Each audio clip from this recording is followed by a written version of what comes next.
Salve, legionários! E hoje marcharemos com a legião em busca deles, os pretorianos.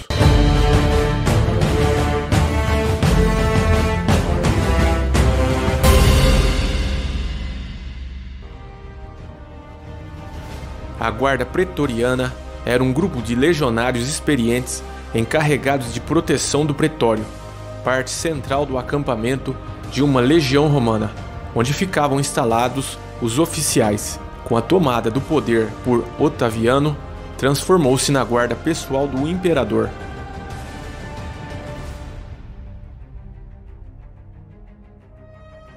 A guarda foi criada por Otaviano, após a conquista do Egito e seu retorno a Roma, onde recebeu do Senado o título de principal ou príncipe, ficando seu governo conhecido como Principado.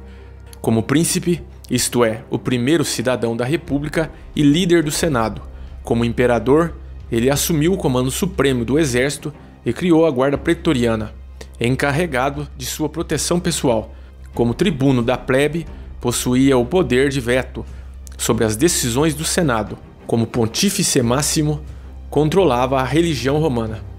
A partir de Augusto, todos os imperadores tiveram uma guarda pretoriana, de tamanho variável. A guarda pretoriana também era usada pelos imperadores como um instrumento de validação de suas leis pela força, usando-a, por exemplo, para mandar matar inimigos. Nero teria mandado seus pretorianos matarem sua esposa grávida. A guarda pretoriana teve participação decisiva em muitos eventos da história romana, como por exemplo, o assassinato de Calígula. Esse, por sua vez, tratava mal seus oficiais e os expunha ao ridículo, muitas vezes punindo seus pretorianos sem motivo. Assim sendo, a guarda pretoriana também poderia ser muito perigosa. Por isso criou-se o costume de agradar os comandantes da guarda, com pequenos presentes e comissões.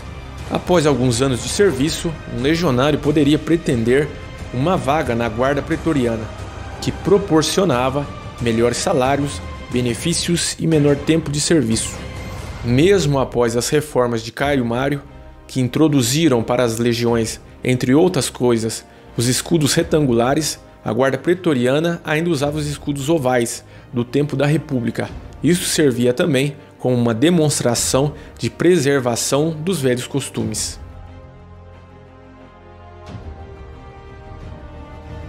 A guarda pretoriana era um corpo militar de elite, formado para proteger os imperadores romanos e sua família. Em certas ocasiões, este corpo alcançou tanto poder que era decisivo na escolha ou na permanência dos imperadores. Eles não tinham uma boa relação com o resto da legião. Os legionários viam os pretorianos como soldados de desfile, covardes, homens que não eram guerreiros de verdade. Uma rixa estranha, já que muitos pretorianos eram legionários que subiam de cargo para defender o imperador. Mas rixas sempre vão existir, assim como hoje nas diferentes corporações do exército, Boinas Verdes, SEALs e por aí vai. Mas no geral, a guarda pretoriana sempre mostrou seu valor combativo de forma admirável, quando teve de proteger o imperador.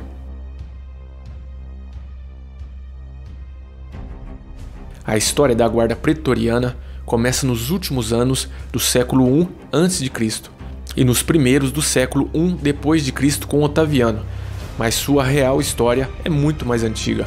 Ao construir-se um acampamento, que em maior parte dos casos era semelhante a uma pequena cidade, com ruas e uma praça pública, marcava-se primeiro o local onde ia ficar localizado o pretório, desenhando-se depois a disposição do acampamento em função desse ponto. Durante a República, a escolta dos comandantes do exército estava a cargo dos extraordinários, uma unidade especial selecionada de entre as unidades das legiões. A notícia conveniente e documentada que temos de uma guarda pessoal, especialmente para o caso, é do ano de 138 a.C., ano em que Cipião Emiliano Africano foi para Numância com seu exército e uma corte formada por 500 amigos que formaram sua escolta pessoal. Desde que eles acamparam próximo ao pretório, eles receberam o nome de guarda pretoriana. Embora depois da guerra, a unidade tenha sido dissolvida junto com o resto do exército. A partir de então, os comandantes romanos, alistados para as campanhas, formaram unidades especiais para sua proteção. Essas guardas pretorianas não tinham características distintas especiais e foram formadas por legionários romanos ou auxiliares.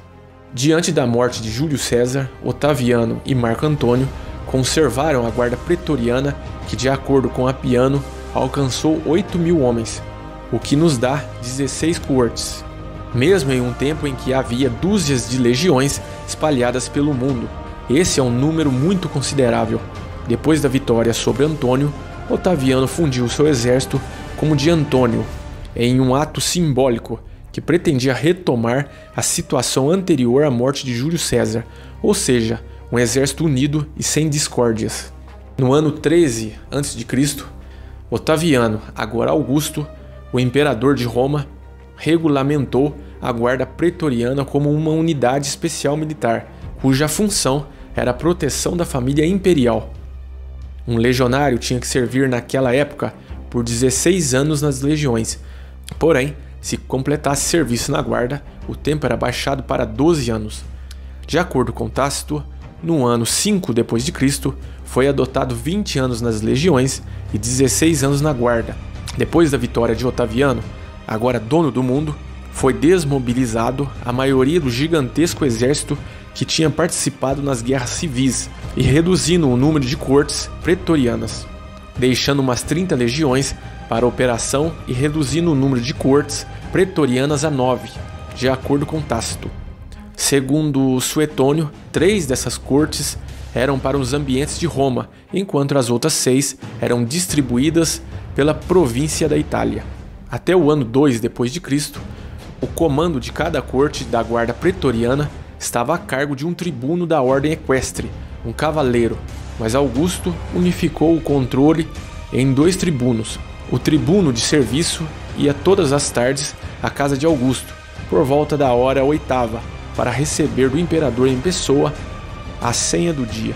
No ano de 23 d.C., com Tibério como imperador, inaugurou-se o acampamento permanente da guarda pretoriana, chamado Castro Pretório, localizado nas cercanias de Roma, na colina do Viminal. As impressionantes muralhas deste acampamento ainda podem ser vistas em Roma.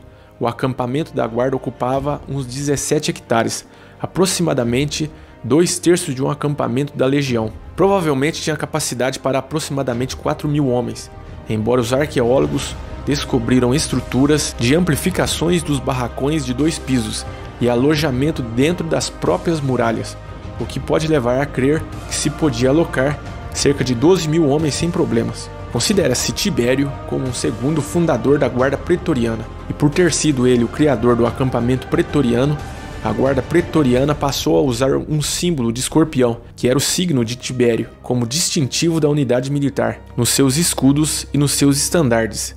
E você, legionário, já conhecia essa tropa imperial? Se você fosse o imperador naqueles tempos, você confiaria na sua guarda pessoal? Me conte nos comentários.